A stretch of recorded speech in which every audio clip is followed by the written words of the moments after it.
అది నెంబర్ 1 చేయమని చెప్పారు. దానికి మా కోసం, మన కోసం, మన నగరం కోసం, మన పిల్లల కోసం కేసీఆర్ గారి ప్రభుత్వంలో 4,000 కోట్ల రూపాయలు, కరెక్ట్గా చెప్పాలంటే 3,866 కోట్ల రూపాయలతో దాదాపు 1,200 పైచిలకు MLDల సివరేజ్ ట్రీట్మెంట్ ప్లాంట్లు మనమే ప్రారంభించాము, మనమే పని బిగించాము 3 ఏళ్ల కిందట.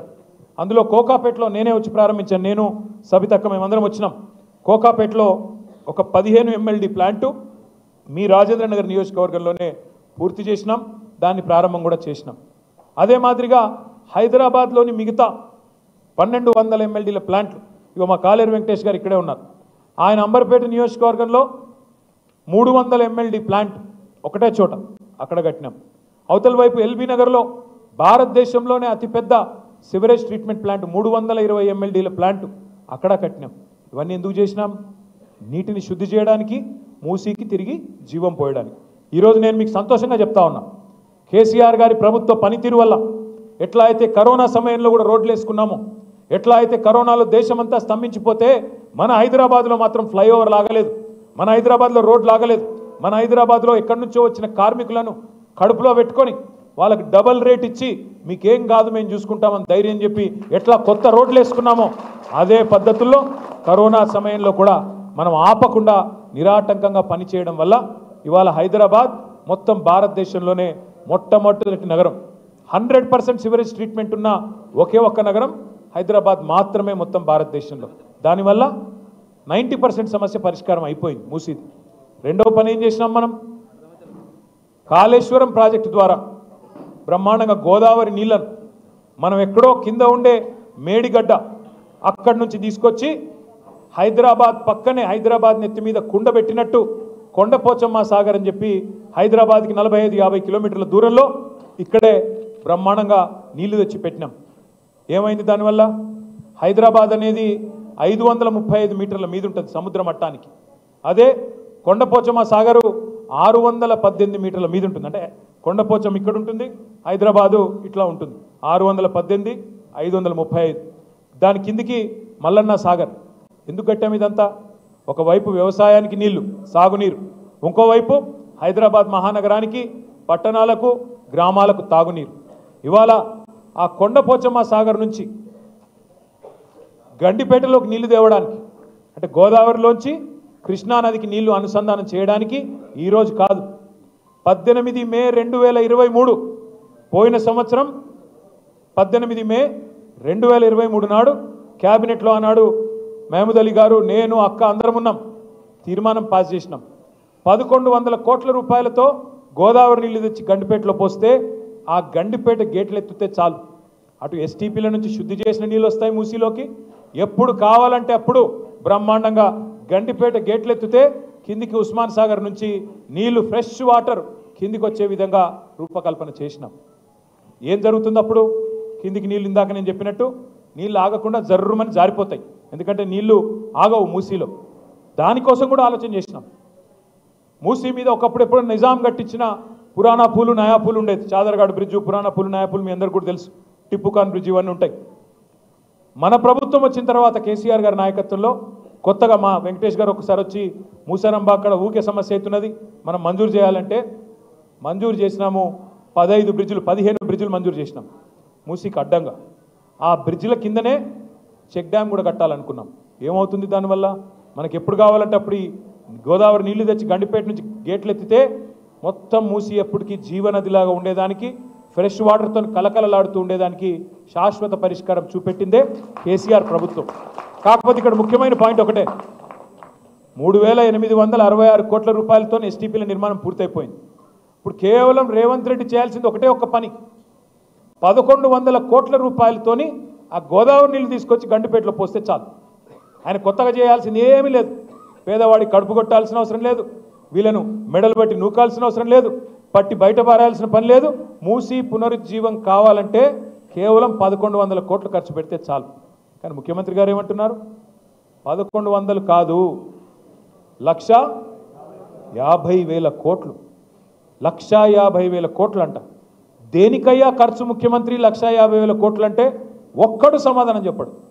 నేను ఇదే భవన్లో ఇక్కడనే ప్రెస్ మీట్ పెట్టి 1.5 అవర్ ప్రజెంటేషన్ ఇచ్చి బీఆర్ఎస్ గవర్నమెంట్ ఏం చేసింది, నువ్వేం చేస్తున్నావు, ఎందుకు 1,50,000 కోట్లతోని హైదరాబాద్ను ఆగం చేసే ప్రయత్నం చేస్తున్నావు అని అడిగితే ముఖ్యమంత్రి గారు ఉప ముఖ్యమంత్రి గారు నా మీద ఒంటికాలతో లేచినారు. ఏమని, నీకు ఎవడు చెప్పిండు 1,50,000 కోట్లని అంటారు. నువ్వే చెప్తీవి కదా స్వామి అని వీడియో చూపెట్టి ముఖ్యమంత్రి చెప్పినాడు, నేను చెప్పింది కాదు. ఏప్రిల్లోనేమో రేవంత్ రెడ్డి 50,000 కోట్లతో మూసి శుద్ధి అన్నాడు. తెల్లారో మర్నాడో మే నెలలో జూపల్లి కృష్ణారావు గారు పర్యాటక శాఖ మంత్రి 50,000 కోట్లు కాదు 70,000 కోట్లతోని మూసి అన్నాడు. జూలై వచ్చింది. జూలై రాగానే మళ్ళీ ముఖ్యమంత్రి గారికి ఏమైందో తెలియదు. గోపన్పల్లిలో మనం కట్టిన బ్రిడ్జు ఆయన వచ్చి రిబ్బన్ కట్ చేసినాడు, సంతోషం. వచ్చి అక్కడ స్పీచ్ ఇస్తాడు, 1,50,000 కోట్లతో మూసి అభివృద్ధి అన్నాడు. ఇవాళ అదే ముఖ్యమంత్రి ఏమంటాడు, ఎవరన్నారు మీకు ఏడికెళ్ళి వచ్చింది నెంబర్ అంటాడు. అరే నువ్వే చెప్పినావు స్వామి చూడు అంటే నేను చెప్పలేదు అన్నాడు. మళ్ళీ కరెక్ట్గా 4 రోజులకి, మరీ సరిగ్గా 4 రోజులకి ముఖ్యమంత్రి గారు ఒక పుస్తకం రిలీజ్ చేసినాడు ప్రభుత్వం తరఫున, తెలంగాణ గ్రోత్ స్టోరీ అని. అందులో ఏం రాస్తుంది, 1,50,000 కోట్లతో మూసి అభివృద్ధి చేస్తామని రాస్తుంది. మేము అడుగుతా ఉన్నాం, మొన్నటి నుంచి నిలదీస్తూ ఉన్నాం, దేనికోసం 1,50,000 కోట్లు, ఎవడి కోసం? 1,100 కోట్లతో తెచ్చేస్తే మూసి పునరుజ్జీవం అయిపోద్ది కదా అంటే వాళ్ళు చెప్పే కారణాలు ఎంత వింతగా ఉన్నాయో ఒక్క నిమిషం మీకు చెప్తాను. వాళ్ళు ఏమంటారు, మూసి పక్కల 2 పక్కల బఫర్ జోన్ ఉన్నది, బఫర్ జోన్లో ఉన్న వాళ్ళను ఎలగొడతాం, ఖాళీ చేస్తాం. నేను ఇవాళ ఇక్కడికి వచ్చిన మా ఆడబిడ్డలను అన్నదమ్ముల్ని ఒక్కటే మాట ఆలోచించమని కోరుతున్నా. మీరే రిజిస్ట్రేషన్లు చేస్తురి బఫర్ జోన్లో, మీరే పర్మిషన్లు ఇస్తురి, మీరే ట్యాక్స్ కట్టించుకుంటురి, మీరే ఇల్లు ఇన్ని రోజులు ప్రాపర్టీ ట్యాక్స్ వసూలు చేస్తురి, మీరే రోడ్లు వేస్తురి, మీరే గవర్నమెంట్గా మోరీలు కడుతురి. ఇవాళ వచ్చి అక్కడ ఉన్న ఒక మల్లయ్య గారి ఇల్లేమో అల్లకెళ్ళి మురికి నీరు వస్తుంది, బఫర్ జోన్లో ఉన్నది, మూసి చెడిపోతుంది, కాబట్టి మల్లయ్య ఇల్లు కూలగొట్టాల. మరి నేను అడుగుతా ఉన్నా ముఖ్యమంత్రి, మల్లయ్య ఇల్లు కూలగొడతావు, మరి రేపు బఫర్ జోన్లో నువ్వే ఒక పెద్ద రియల్ ఎస్టేట్ కంపెనీకి వాడికి ఇచ్చి వాడు మాల్ కడతాడు, మల్లయ్య ఇల్లు కూలగొట్టి మాల్ కడతాడు. మల్లయ్య ఇంట్లోకి వెళ్ళేమో మురికి నీరు వస్తుంది, మాల్లోకి వెళ్ళేమో సుగంధం వస్తుందా? మాల్లో కూడా అదే మురికి నీరు కదా వచ్చేది. ఇంకా మల్లయ్య ఇంట్లోకి వెళ్ళి వచ్చిన దానికంటే 1000 రెట్లు ఎక్కువ వస్తుంది. కానీ అది బాగట, ఇది బాగా కాదంట. నేను అందుకే అడుగుతా ఉన్నా, ముఖ్యమంత్రి సమాధానం చెప్పు. బఫర్లో మల్లయ్య ఇల్లు ఉండకూడదు ఎట్లా, మాల్ ఉంటుంది ఎట్లా? సమాధానం చెప్పు. ఎవడి కోసం 1,50,000 కోట్లు పెడతానంటున్నావు, దేనికోసం పెడతానంటున్నావు? మాకు అర్థమవుతున్నది, మూసీ మే లూటో ఢిల్లీ మే బాటో, మూసీలో లూటో ఢిల్లీ మే బాటో. ఎందుకు? నీ బాసులు ఢిల్లీలో ఉన్నారు, వాళ్ళ కోపం వస్తే నీ తుమ్మితో ఊడిపోయే ముక్కు నీది, ఎప్పుడు ఊసిపోతుందో తెలియదు. రాహుల్ గాంధీకి మూటలు పంపకపోతే ఆయన ఊకోడు, మళ్ళీ పైన ఇంకా ప్రియాంక గాంధీ గారు ఉన్నారు, ఇంకా చాలామంది పెద్దలు ఉన్నారు, వాళ్ళకు మూటలు పంపాల్సిందే. పంపాలి అంటే మీకు తెలుసు, కోకాపేట ఇక్కడ మీకు యాదకుండాల రాజేంద్ర నగర్లో కోకాపేట ఉన్నది. ఇలా కోకాపేట భూములు ఎంత ఖరీదైనాయో మా వెంకటేష్కి తెలుసు బాగా. ఖానాపూర్లకు, కోకాపేటలకు, నార్సింగోళ్లకు, మణికొండలకు మీకే తెలుసు భూముల విలువ ఆనాడు ఎంత, 2014లో ఈరోజు ఎంత. అయితే విచిత్రం ఏంటంటే మాకు ఎక్కడ ఆశ్చర్యం అనిపిస్తుంది అంటే, కోకాపేటలో ఆనాడు కొన్ని భూములు నియోపోలిస్ అని పెట్టి దాన్ని ఆ మూవీ టవర్స్ పక్కన డెవలప్మెంట్ చేసి, గతంలో కాంగ్రెస్ ప్రభుత్వం కూడా వేలం వేసింది గోల్డెన్ మైల్ అనే పేరిట. అప్పుడు వాళ్ళు ఆక్షన్ పెట్టినారు రాజశేఖర రెడ్డి గారి టైంలో. మన ప్రభుత్వం వచ్చినాక పక్కన మనం కూడా రుణమాఫీ అని, సిటీ డెవలప్మెంట్ అని, ఈ ఫ్లైఓవర్లు వీటన్నిటిని కట్టనికే ఆక్షన్ పెట్టినాం, వేలం పెట్టినాం. పారదర్శకంగా వేలం పెడితే ఒక్కో ఎకరం 100 కోట్లకు పోయింది. పోతే దానికి కూడా మమ్మల్ని తిట్టినాడు ఇదే రేవంత్ రెడ్డి. అన్నాడు, ఏమన్నాడు, మీరు కేటీఆర్ అనేవాడు దోపిడిగాడు, స్కామ్ చేసిండు, ఇలా 10,000 కోట్లు నొక్కేసిండు అన్నాడు. ఓఆర్ఆర్ ఉంది కదా, మీ రాజేంద్ర నగర్ మీకు పోతుంది కదా ఓఆర్ఆర్, దాన్ని ఏం చేసినాం మనము, 30 సంవత్సరాల కోసం ఒక ప్రైవేట్ వాడికి అప్పజెప్పినాం. అప్పజెప్పి 7,400 కోట్లు వాడిస్తే రాష్ట్ర ఖజానాకి మనం దాన్ని అభివృద్ధి సంక్షేమ కార్యక్రమాలకు వాడుకున్నాం. ఆ రోజు కూడా నా మీద ఆరోపణ చేసిండు రేవంత్ రెడ్డి, 1,00,000 కోట్లు రావాలి మనకి ఓఆర్ఆర్లో, వీళ్ళు అడ్డికి పావుషేర్ అమ్ముకున్నారన్నాడు. నేను ఇవాళ రేవంత్ రెడ్డి గారిని ఒకటే అడుగుతా ఉన్నా, అయ్యా ఆనాడు అపోజిషన్లో ఉన్నప్పుడేమో మాట్లాడుతీవి, ఓఆర్ఆర్ 1,00,000 కోట్లు రావాలా అంటివి, మళ్ళీ ఇవాళ నువ్వే మున్సిపల్ మంత్రివి, తెచ్చి చూపెట్టు, నేను వద్దన్నానా?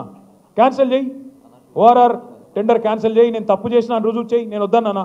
నేను తప్పు చేస్తే నువ్వు శిక్షించు, వద్దనట్లేదు. అట్లాగే నువ్వే అంటివి కదా కోకాపేట భూముల స్కామ్లో నేనేదో డబ్బులు దొబ్బినా అని. మరి నువ్వెందుకు అమ్ముతున్నావు ఇవాళ భూములు? నేను చేసిన తప్పే అయితే